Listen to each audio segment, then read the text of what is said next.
परम आदरणीय धर्म प्रेमी सज्जनों, प्रभु प्रेमियों, नगर निवासियों, आदरणीय माताओं तथा बहनों, नव दुर्गा पूजा के परम पावन अवसर पर आज माता रानी के 5वें स्वरूप की पूजा स्कंद माता के रूप में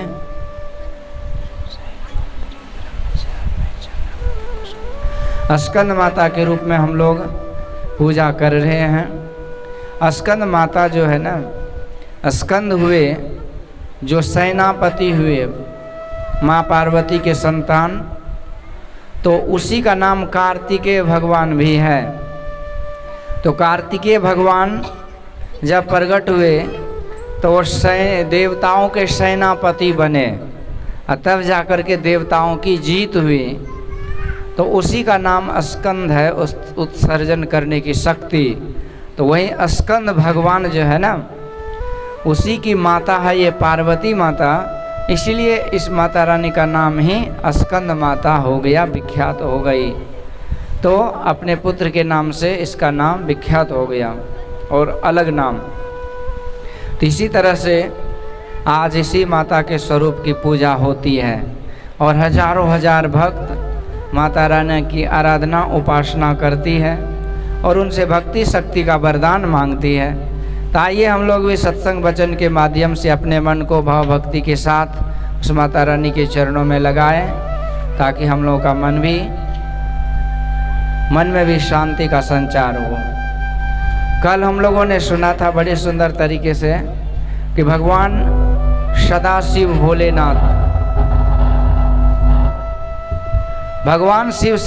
भोलेनाथ का बड़े सुंदर तरीके से महागौरी देवी माँ पार्वती, जगत जननी माँ पार्वती के साथ ये विवाह हुआ और देवर्षि नारद जी इसके बीच में रहे। तो एक ज्ञान तो यह भी है कि जीवात्मा का परमात्मा से यदि संबंध कराते हैं तो संत सद्गुरु होते हैं। संत सद्गुरु ही जब मिल जाते हैं तब हम जीवात्मा का परमात्मा से मिलन हो जाता है और जीवात्मा का जितना दुख है उसका भी खात्मा हो जाता है, पर गुरु की आवश्यकता होती है। देखिए, सुग्रीव जी महाराज बड़े दुखी थे। उसका भाई जो था ना, बड़ा दुष्ट था। दुष्ट आदमी जो होता है ना, वो खुद भी नहीं जीता है और दूसरे को भी जीने नहीं देता है। वो ओला की तरह होता है। ओला मतलब जो पत्थर होता है ना, जो वर्षा में गिरता है तो खुद भी गल जाता है लेकिन फसल को भी उजाड़ देता है। ये दुष्ट का लक्षण है। बिना कारण के दूसरों से दुश्मनी करते हैं और बिना मतलब के ही दूसरों को परेशान करते रहते। ये दुष्टों का लक्षण है। और सज्जनों का लक्षण है कि वो अकारण ही दूसरों की भलाई सोचते रहते हैं। और यही दुष्ट और सज्जनों में अंतर है। पर भगवान कहते जो सज्जन होते हैं ना, तो दुनिया में सब काम उसका सुलभ हो जाता है। परहित बस जिन के मन माही, परहित बस जिन के मन माही, तिनहि जग कछु दुर्लभ नाहि, तिनहि जग कछु दुर्लभ नाहि। दूसरों की भलाई जो करते हैं तो दुनिया में सब कुछ उसे समय के साथ मिल जाता है। दूसरों की दुखरा दूर करने वाले तेरे दुख दूर करेंगे राम, किए जा तो जग में भलाई का काम, तेरे दुख दूर करेंगे राम। पर दुष्ट तो स्वयं नाश हो जाते हैं और दूसरे को परेशान करने के लिए ही उसका जन्म होता है। तो इसी तरह वो बाली था जो बड़ा और खुरफाती था और उसका भाई सुग्रीव था, ठीक ही था। परंतु हुआ क्या कि एक दिन एक राक्षस ने बाली को चुनौती दिया और बाली एक विशाल गुफा में उस राक्षस का पीछा करते हुए प्रवेश किया और सुग्रीव को बोला कि देख भाई, मैं गुफा में एक पत्थर रख, देख भाई, जब उधर से खून की धारा बहे ना तो तू समझ लेना कि अब तुम्हारा भाई बाली उस राक्षस के साथ लड़ते लड़ते मर गया। तब तो उस विशाल पत्थर जो है उस गुफा के मुंह पे रख देना ताकि वो दुष्ट बाहर निकल के किसी को परेशान नहीं करे। यूँ कह के बाली अंदर चला गया और बहुत समय तक युद्ध किया उस राक्षस से गुफा में, और इसके बाद उस राक्षस को अंदर में मार दिया। बहुत समय हो गया था, तो सुग्रीव को लगा कि शायद मेरा भैया अंदर मर गया है, तो क्या करें। तो आशंका हुआ कि शायद मर गया होगा, तो चलो दूसरा राक्षस न आ जाए गुफा से। तो गुफा के मुख्य द्वार पर बड़ा सा पत्थर रख के और सुग्रीव चला आया और दुखी मन से और किसी तरह से अपने राजपाट को चलाने लगा। पर कुछ ही समय के बाद वो बाली ने जब निकलना चाहा गुफा से, तो देखा कि बड़ा सा पत्थर है। तो निकले कैसे, तो ताकतवर तो था ही, जोर से धक्का दिया तो पत्थर हट गया और वो निकल गया। और उसको इतना क्रोध आया अपने भाई सुग्रीव पर कि समझ गया कि वो दुष्ट है, और वो सोचा कि मैं इसी गुफा में फड़फड़ा के मर जाऊंगा, और वो अपना वो राजपाट के लालच में हमको ऐसा किया। अब मैं उसको छोड़ने वाला नहीं हूँ। अब बाली जब दौड़ा तो सुग्रीव जी जान लेके भागा राजपाट छोड़ करके।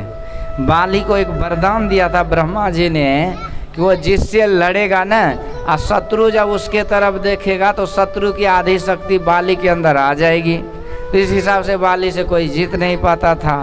तो सुग्रीव डर के मारे भाग गया। बाली ने सोचा कि ये दुष्ट है, इसको छोड़ना नहीं है, तो पीछा किया, जहाँ मिलेगा वही मारूंगा। बेचारा सुग्रीव भागते भागते एक ऋषमुख पर्वत पर जाकर के बैठ गया। वहाँ एक ऋषि का श्राप था बाली के लिए कि यदि बाली उस पर्वत पे आएगा तो मर जाएगा। तो इसलिए बाली उस डर से उस पर्वत पे नहीं गया, और वो सुग्रीव को पता था कि वो यहाँ आएगा नहीं, तो उस वहीं पर चैन से वो निचैन से रहने लगा। समय बीतता गया, श्राप बस यहाँ आवत नहीं, बाली आता नहीं था, सुग्रीव वहाँ रहने लगा। और उस सुग्रीव के साथ एक मंत्री था जिसका नाम था हनुमान जी महाराज। उसका मंत्री था, उसी से मंत्रणा लेकर के उसी अनुसार अपने जीवन को चलाते थे। अब हुआ क्या कि इधर भगवान जो वनवास में आए हैं, मैया जानकी का हरण हुआ, भगवान तो बड़े व्याकुल है, सीता जी की खोज में हैं, लक्ष्मण जी के साथ दुखी हैं। और इसके बाद मैया सबरी को भी दर्शन दिए, नवधा भक्ति का उपदेश दिए। और वहीं सबरी माँ ने बताई कि हे प्रभु, मैं तो परधाम को जा रही हूँ, पर आप यहाँ से पंपा सरोवर चले जाइए और वहीं पर महाराज सुग्रीव को दर्शन दे करके उसके दुख को दूर कीजिए, और वहीं आपको जानकी जी का पता भी बताएंगे और मदद भी करेंगे। तब माँ सबरी तो परधाम को चली गई, और भगवान अपने लक्ष्मण अनुज के साथ आगे बढ़े तो पंपा सरोवर के समीप आ गए। और वहीं पर हनुमान जी महाराज से सुग्रीव ने देखा उस प्रभु जी को, लक्ष्मण जी को, तो शंका हुई कि मेरा भाई तो बड़ा दुष्ट है, हो सकता है रंग रूप बदल करके हमको मारने के लिए आ रहा है। हनुमान जी को कहते महाराज आप जाकर के बुद्धि विवेक के अनुसार पता लगाओ कि ये कौन है। यदि मेरा भाई होगा तो हम इस पर्वत को छोड़ के भी भाग जाएंगे, क्या करेंगे, मरता तो क्या नहीं करता। तो हनुमान जी महाराज पंडित का रूप बनाकर पहुँचे हैं भगवान के पास, और एकदम वेद वेदांत की बात संस्कृति में बोलने लगे। तो पंडित जी से भगवान भी बड़ी देर तक वार्तालाप किए। बाद में भगवान ने पूछा कि पंडित जी आपका परिचय क्या है, तो बोल दिए हम पंडित हैं, ये हैं वो हैं। तो फिर पंडित जी ने पूछा कि आपका परिचय क्या है, घुमा फिरा करके। तब भगवान कहते हैं कि महाप्रतापी महाराज, राज चक्रवर्ती सम्राट महाराज, राजाधिराज राजा दशरथ का मैं पुत्र हूँ, मेरा नाम रामचंद्र है। अब तो हनुमान जी समझ गए कि ये तो जन्म जन्मांतर के मेरे स्वामी हैं, आज दर्शन दिए हैं। तो पंडित वाला वेशभूषा सब हट गया और भगवान के चरणों पर गिर गए, रोने लगे कि प्रभु क्षमा करना, आपके सामने मैंने बहुत ज्ञान की बात बहुत कुछ बोला, तो पर प्रभु मुझे क्षमा करना। पर एक बात बताओ कि आपने अपना परिचय देने में इतनी देर क्यों करी। भगवान कहते मैं तो देर नहीं करी, लेकिन आप ही जो पंडित बन के वेदांत झाड़ रहे थे ना, इसीलिए आपको पहचानने में देरी हो गई। तो जो सीधे सच्चे सरल भोले भाले बनकर भगवान के शरणागत होते हैं, भगवान से जल्दी मिल पाते हैं, जल्दी उसको भक्ति में सफलता मिलती है। और जो ज्ञान के, जाति के, कुल के, विद्वता के अहंकार में चूर रहते हैं तो उससे भगवान बड़े ही दूर रहते हैं। तो इस तरह से हनुमान जी से परिचय हो गया, भगवान से परिचय हनुमान जी का हो गया। हनुमान जी तो धन्य धन्य हो गए कि चलो अब मैं अनाथ नहीं रहा, मुझे मेरा स्वामी मिल गया, अब तो मेरा जीवन धन्य हो गया, इससे बढ़ के और क्या हो सकता है। पर उसी समय हनुमान जी थे कौन? तो हनुमान जी महाराज कौन है? तो मंत्री हैं। किसके? तो सुग्रीव जी के। तो जिसका मंत्री है उसकी भलाई के बारे में सोचेंगे ना।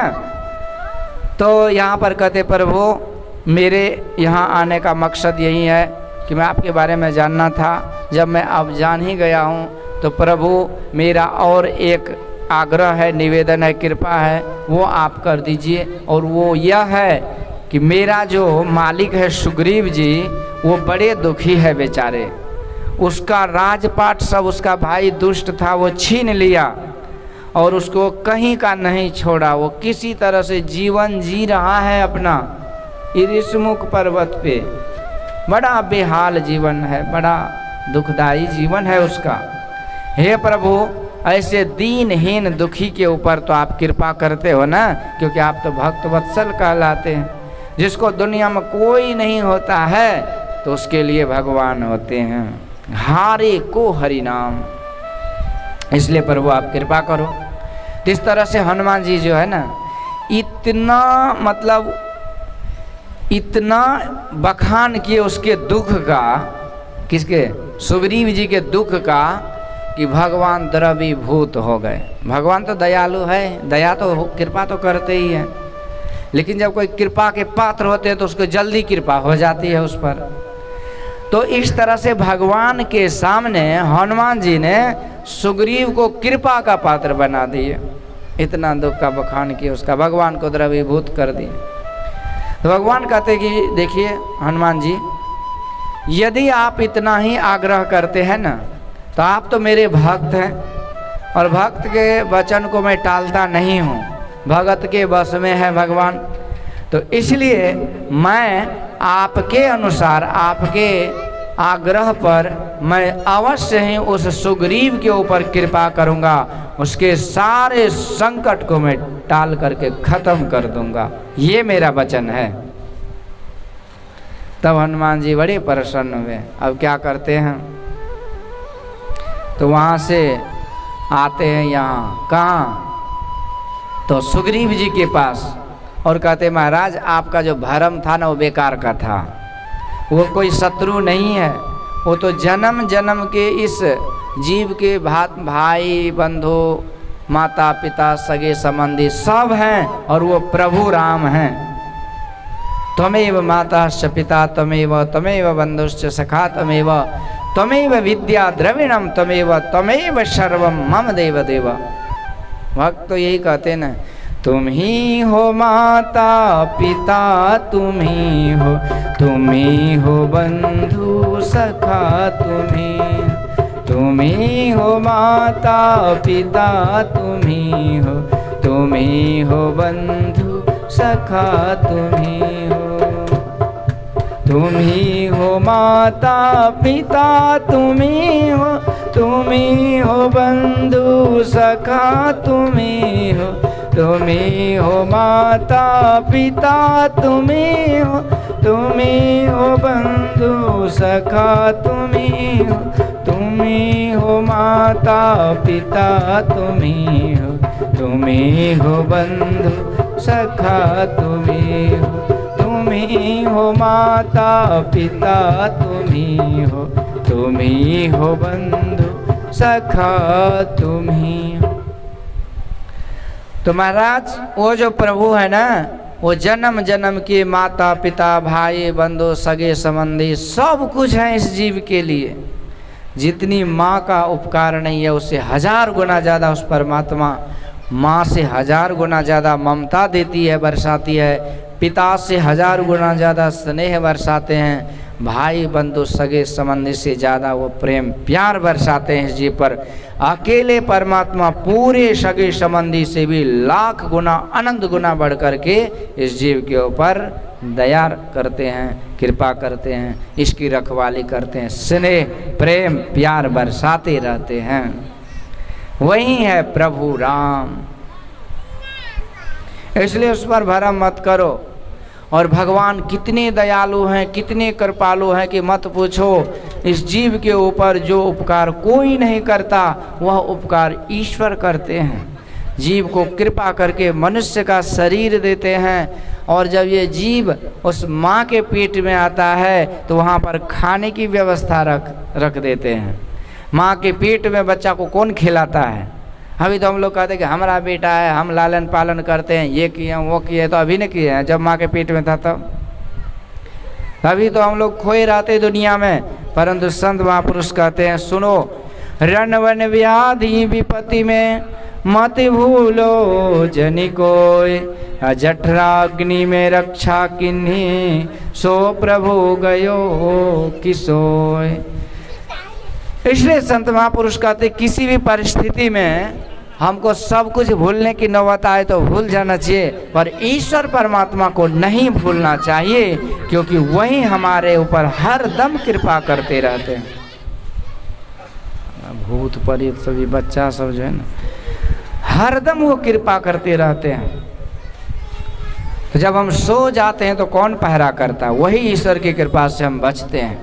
तो इस तरह से हर संकट हर विपत्ति में वो हमारे ऊपर दहीन रहते, कृपा करते रहते, माँ के पेट में भी रक्षा करते रहते हैं। हमारे जीने के लिए क्या व्यवस्था नहीं दिए, जिस चीज़ की जितनी आवश्यकता है उतनी व्यवस्था रख दिए हैं।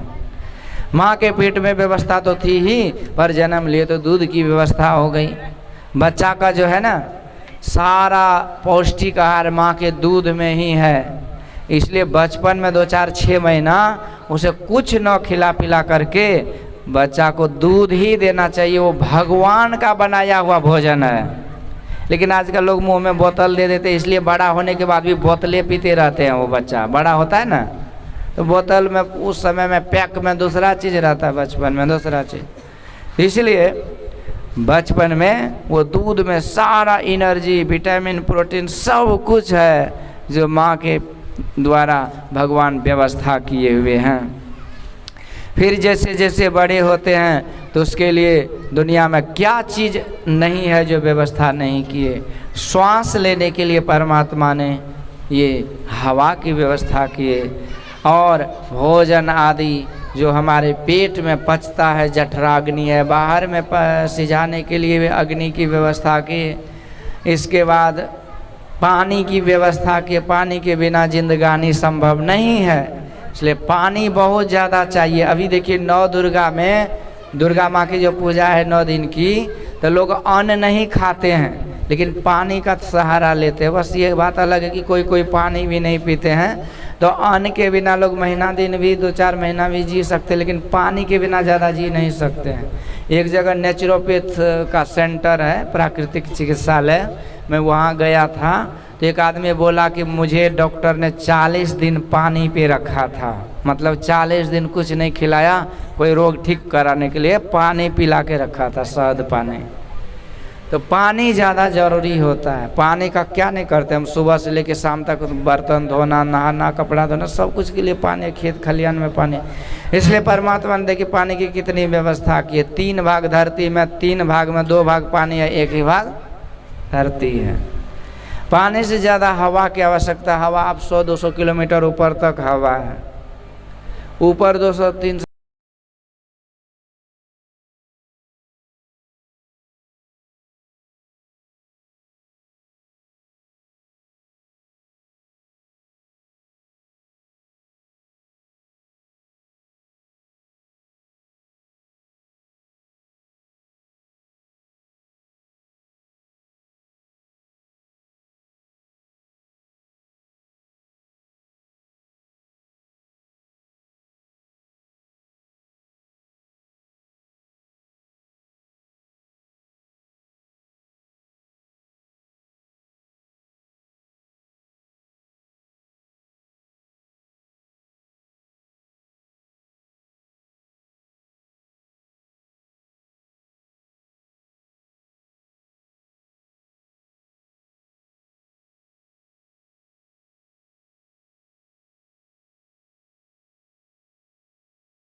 सहारा ही है। गाछ वृक्ष, ये सब जड़ औषधि, ये सब की आवश्यकता, एक मनुष्य को जीने के लिए बहुत कुछ की जरूरत होती है।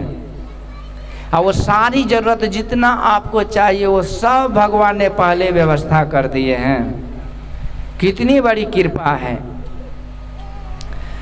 तो यही सुग्रीव जी कहते, हनुमान जी महाराज कहते सुग्रीव से कि महाराज वो भगवान तो बड़ी दयालु कृपालु हैं। कम वा दयालु शरणम शरण्यम, उसके समान कोई दयालु नहीं है।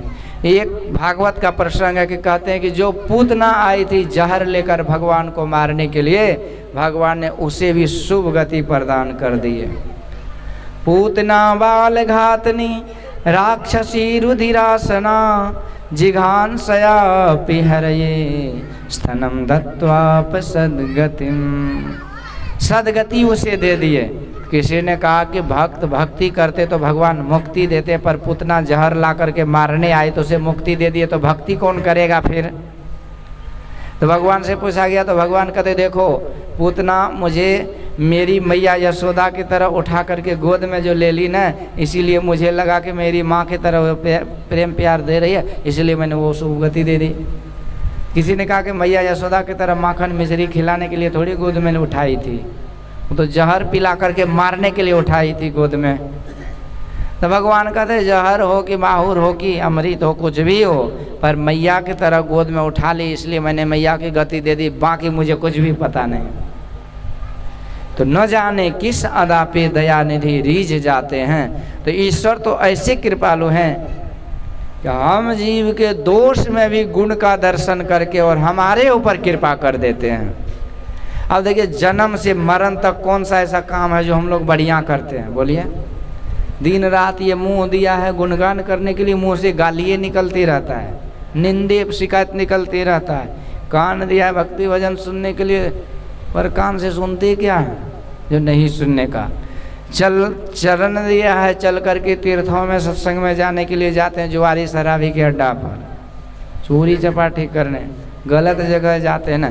तो हर चीज़ का तो हम मिस यूज ही कर रहे हैं। यूज कम होता है और मिस यूज ज़्यादा होता है, दुरुपयोग ज़्यादा करते हैं। तो जीवन में ऐसा कुछ रिकॉर्ड नहीं है कि जो लेकर हम भगवान को दिखाएं कि हमने अच्छा किया। ईमानदारी पूर्वक देखिए, आप सुबह से लेकर शाम तक ही की बात लीजिए। शाम में आप कॉपी कलम लेकर के बैठिए और सुबह से आप याद कीजिए कि सुबह से अभी तक में आप कितना देर मन को लगाए हैं भक्ति भजन में, आप कितना देर चुगली चपाटी में निंदा शिकायत में बकबकी में समय दिए हैं। तो आपको पता लगा कि शायद 2-4 मिनट हुआ होगा, नहीं तो बाकी कुछ छो नहीं हुआ। अरे उतनी तो छोड़िए, 9 दिन जो उपवास करते हैं ना, वो 9वें दिन कॉपी कलम लेकर के बैठे और 9 दिन का स्मरण करके याद करे कि कितना देर माता रानी का ध्यान किया उन्होंने, कितना देर जप किया, कितना देर पुण्य किया, कुछ नहीं का भूखे सूखे समय निकाल लिए। तो अब ये ठीक है कि शरीर से भक्ति दिखा रहे कि हम 9 दिन भूखे हैं अथवा एकदम उपवास में हैं, लेकिन मन कहाँ था। मन जब तक नहीं होगा तो मन के हारे हार है, मन के जीते जीत। कह कबीर हरि पाइए मन ही के प्रति, जो कोई या विधि मन को लगाए, मन के लगाए हरि पावे। तो मन कितना देर होता है वो मैटर करता है। तो हमारे जीवन में तो दुर्गुण अवगुण ही भरा पड़ा है, फिर भी ईश्वर की कृपा होती रहती है। क्यों? क्योंकि उसके समान कोई दयालु कृपालु नहीं है। तो इसी तरह से हनुमान जी महाराज ने ये बड़ी सुंदर तरीके से सुग्रीव जी के हृदय में भगवान को स्थापित कर दिए। और जब भगवान की भक्ति किसी के हृदय में स्थापित हो जाता है ना, तो फिर वो उसे पुकारने लगते हैं और उसके प्रति प्रेम हो जाता है, भक्ति हो जाती है। तो फिर क्या है, तो उसका मन उसी में लग जाता है। और इसी तरह से सुग्रीव जी महाराज अब प्रभु के नाम का माला जपने लगे। नाम है तेरा तारनहारा, कब तेरा दर्शन होगा। जिनकी प्रतिमा इतनी सुंदर, वो कितना सुंदर होगा। वो कितना सुंदर होगा। जिनकी प्रतिमा इतनी सुंदर, वो कितना सुंदर होगा, वो कितना सुंदर होगा।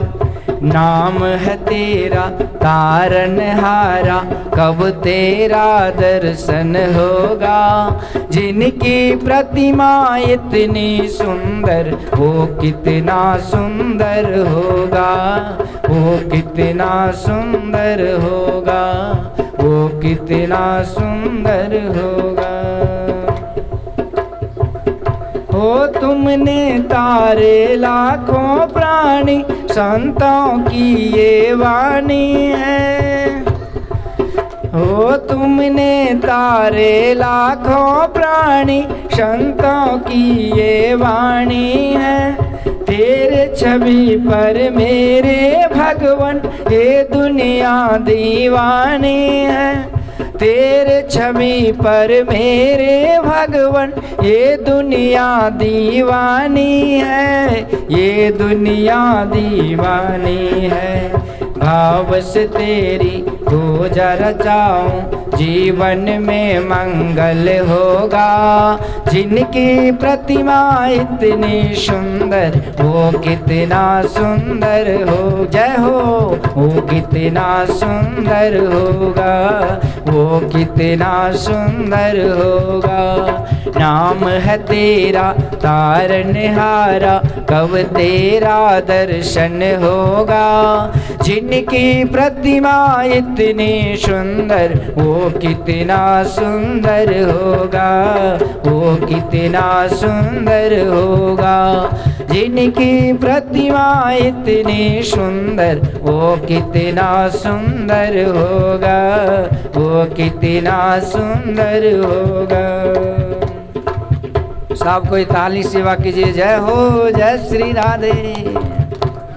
जिनकी प्रतिमा इतनी सुंदर, वो कितना सुंदर।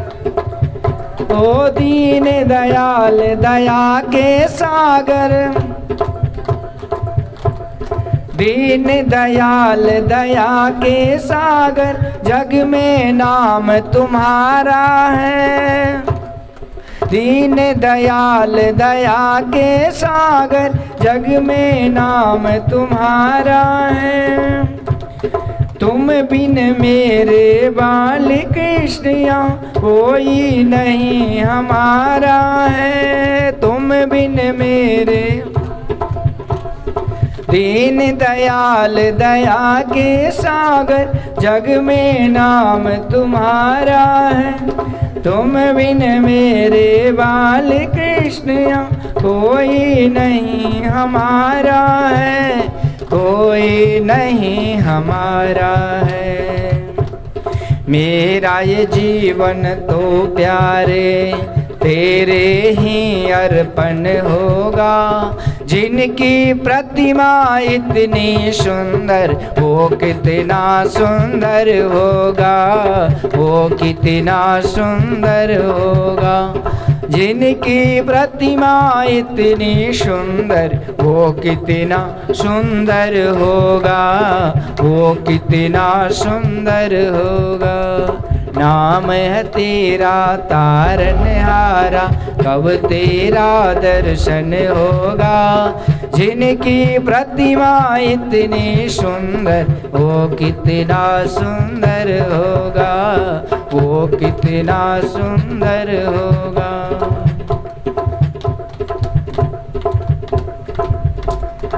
ओ सुरवर मुनिवर जिन, एक के धुन आपको मिलता है, उतर नहीं सकते हैं।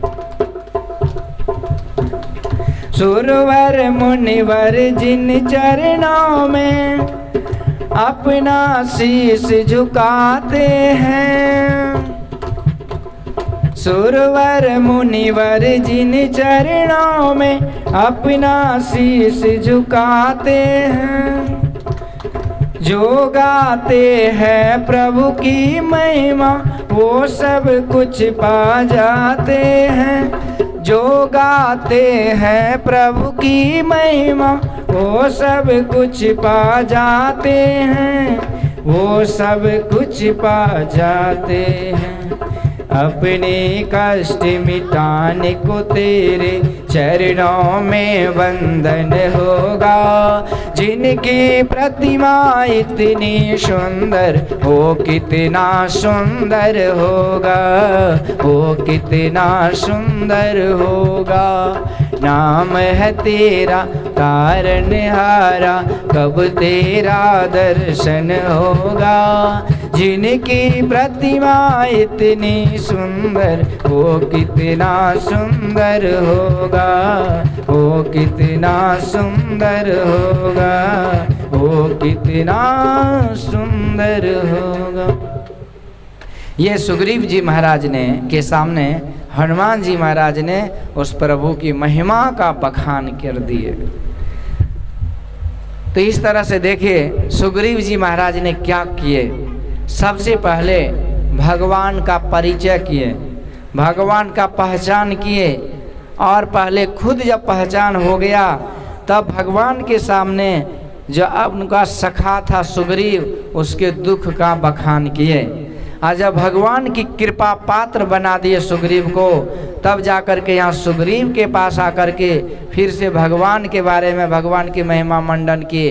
तो भगवान के मन को, मतलब सुग्रीव जी के मन को भगवान में रमा दिए, और भगवान के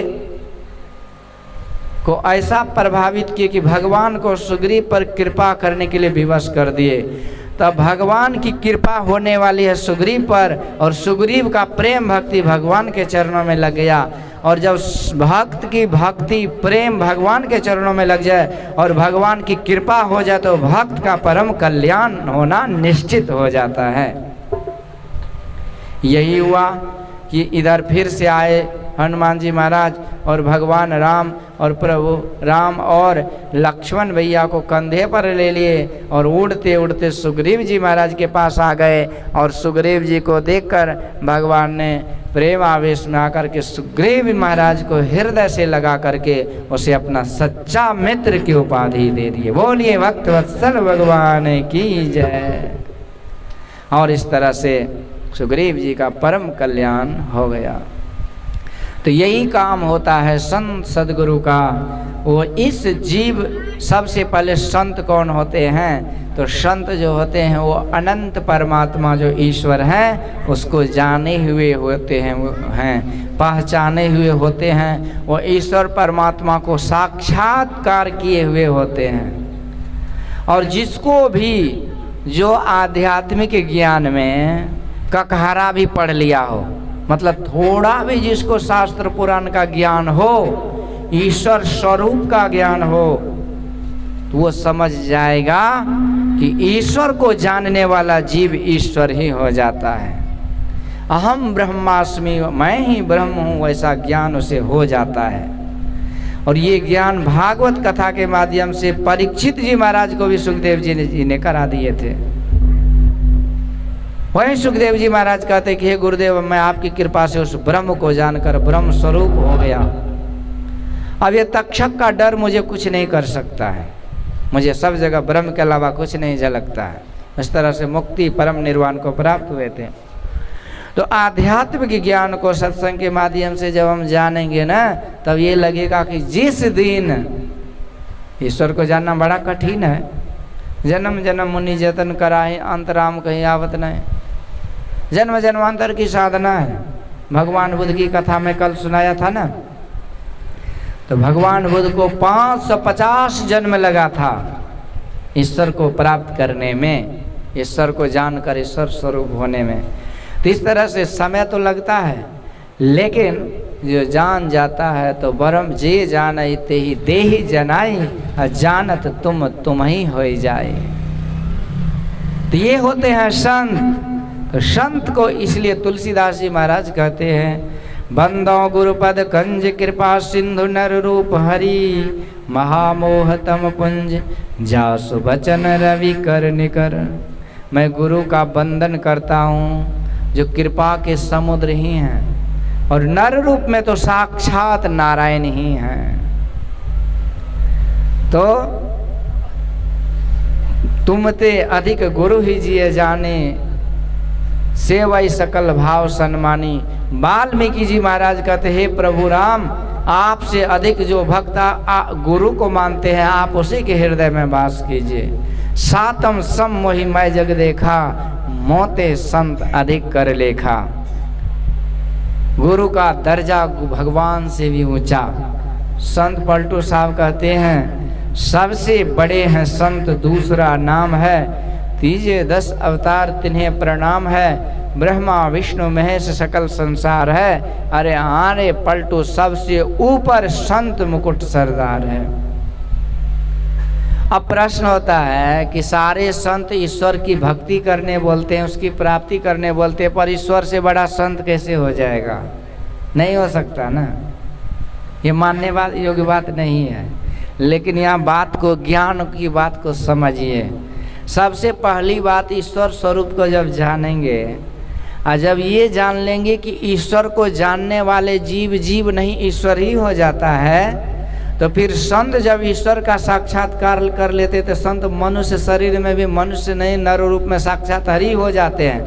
और उसी संत के द्वारा हमारा उपकार, हमारे संत के कृपा से, संत की दया से, संत की मेहरबानी से ये जीव वो परमात्मा को प्राप्त कर लेते हैं। इसीलिए उस संत की महिमा उस ईश्वर से ज़्यादा हो जाती। इसीलिए कहते हैं कि ईश्वर से ज़्यादा संत हैं, बड़े हैं नहीं है तो एक ही, जानने के बाद वही हो जाते हैं।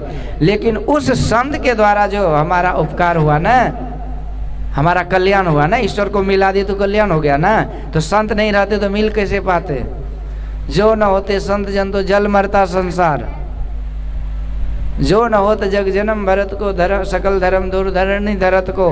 यदि धर्म भरत मतलब संत का जन्म नहीं होता तो धर्म की स्थापना कौन करते? मतलब कि राम सिंधु घन सज्जन धीरा चंदन तरु हरि संत समीरा। ये तुलसीदास जी महाराज रामायण में कहते हैं कि भगवान समुद्र है तो ये संत बादल है। समझ रहे हैं? समुद्र में आप डुबकी लगाइए फिर भी प्यासे रह जाइएगा, मर जाइएगा, लेकिन आपकी प्यास नहीं बुझेगी क्योंकि पूरा पानी खरा है। पर वही पानी जब बादल बन के आकाश में जाता है और बरसता है तो वो पानी अमृत के समान हो जाता है, जिसे हम पी सकते हैं। तो बादल का पानी और समुद्र का पानी दोनों एक है कि दो है? अरे गर्मी महीना वही समुद्र का पानी वाष्प बन के आकाश में जाता है और वही वाष्प बादल बन के वर्षा होता है। पानी एक ही है, लेकिन हमारा कल्याण वही वर्षा के पानी से होता है, न कि समुद्र के पानी से। इसी तरह तुलसीदास जी महाराज कहते हैं संत और भगवान तो एक ही है, लेकिन कल्याण हमारा संत के द्वारा होता है। संत राम में अंतर नाही, एक लख देखिए दोनों माही एक ही है। एक कैसे? तो संत ईश्वर को जानकर ईश्वर स्वरूप हो जाते हैं। तो इसलिए गुरु की महिमा बहुत अधिक है। और आज इसीलिए आज हनुमान जी महाराज ऐसे गुरु हैं जिसके कारण आज महाराज सुग्रीव का, प्रभु राम का दर्शन होकर के उसका कल्याण हो गया।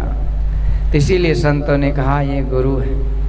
इसीलिए भगवान भी कहते हैं गुरु क्या है? तो कर्णधार है। कर्णधार सदगुरु दृढ़ नावा, दुर्लभ साज सुलभ करी पावा।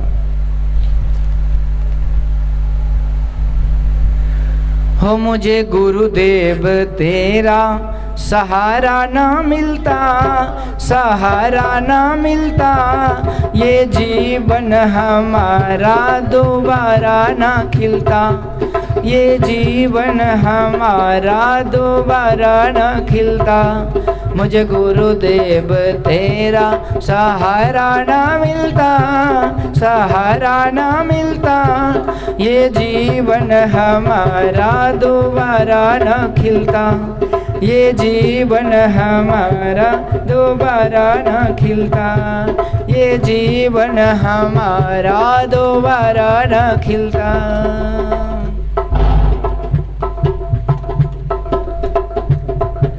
सांसों की सरगम मध्यम हुई है, सांसों की सरगम मध्यम हुई है, और जीने की आशा धूमिल हुई है, और जीने की आशा धूमिल हुई है।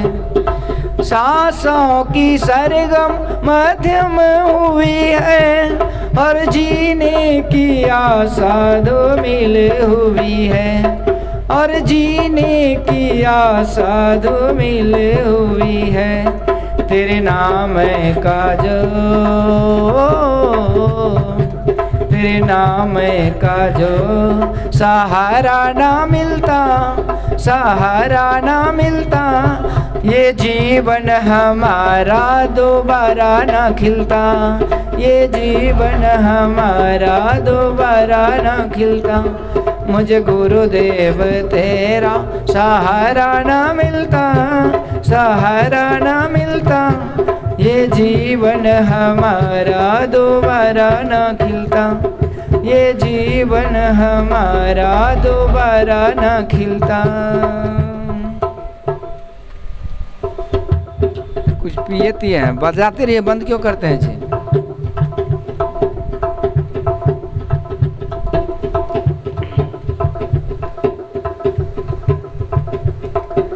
रिश्तों की चौखट पे ठोकर खाई, रिश्तों की चौखट पे ठोकर खाई, अपने पराए की समझ न आए, अपने पराए की समझ न आए। रिश्तों की चौखट पे ठोकर खाई, अपने पराए की समझ न आई, अपने पराए की समझ न आई। सच्चा जो तेरा हो, सच्चा जो तेरा रिश्ता ना मिलता, रिश्ता ना मिलता, ये जीवन हमारा दोबारा ना खिलता, ये जीवन हमारा दोबारा न खिलता। मुझे गुरुदेव तेरा सहारा न मिलता, सहारा न मिलता, ये जीवन हमारा दोबारा न खिलता, ये जीवन हमारा दोबारा न खिलता, ये जीवन हमारा दोबारा न खिलता। बोलिए सद्गुरुदेव महाराज की। ऐसे गुरु का उपकार है, गुरु की महिमा अनंत है, अनंत किया उपकार, लोचन अनंत उधारिया, अनंत दिखावन हार। गुरु की महिमा का कोई अंत नहीं है। सात समुद्र की मसी करो, लेखनी सब बन राय, धरती सब कागज करो, फिर भी गुरु गुण लिखा न जाए। तो यही है गुरु गुण अमित अमित करी जाना, संक्षेप ही सब कही बखाना। गुरु का गुण बहुत है, इसीलिए ये जीव का कल्याण हो जाता है उसके सहारे। यही गुरु का के रूप में देवर्षि नारद जी हैं, और आज माँ पार्वती की साधना पूरी हुई और सदा से भोलेनाथ की प्राप्ति हो गई। माँ पार्वती गुरु को धारण किए, माँ पार्वती ने कठोर तप करी और भगवान भोलेनाथ को प्राप्त किए। तो इसलिए आज भी जब नई नई शादी होती है ना, तो दुल्हा दुल्हन जाती है उस गौरी माँ से आशीर्वाद लेने, क्योंकि उस गौरी माँ के घर में शांति है। तो शांति कहाँ होती है? जो भक्ति साधना करते हैं, जिसके जीवन में भक्ति है, संयम है, साधना है, तो उसके घर में शांति होती है, उसके पति पत्नी में शांति होती है, परिवार में शांति होता है। और जिस घर में पति पत्नी में परिवार में शांति है, तो वहीं जाइएगा तब ना कुछ मिलेगा। मान लीजिए जिसके पास पैसा है वही ना आपको पैसा देगा, और जो झोला छाप है वो क्या देगा आपको? तो जहाँ शांति है वहाँ जाने से शांति मिलती है। इसीलिए ये दुल्हा दुल्हन वहाँ जाते कि भाई हमको भी आगे घर होगा, परिवार बाल बच्चा होगा, तो उसमें लड़ाई झगड़ा उठा पटक नहीं हो। तो इसीलिए आशीर्वाद भोले बाबा से, गौरी माँ से लेने जाते हैं, तो परम शांति को प्राप्त हुए।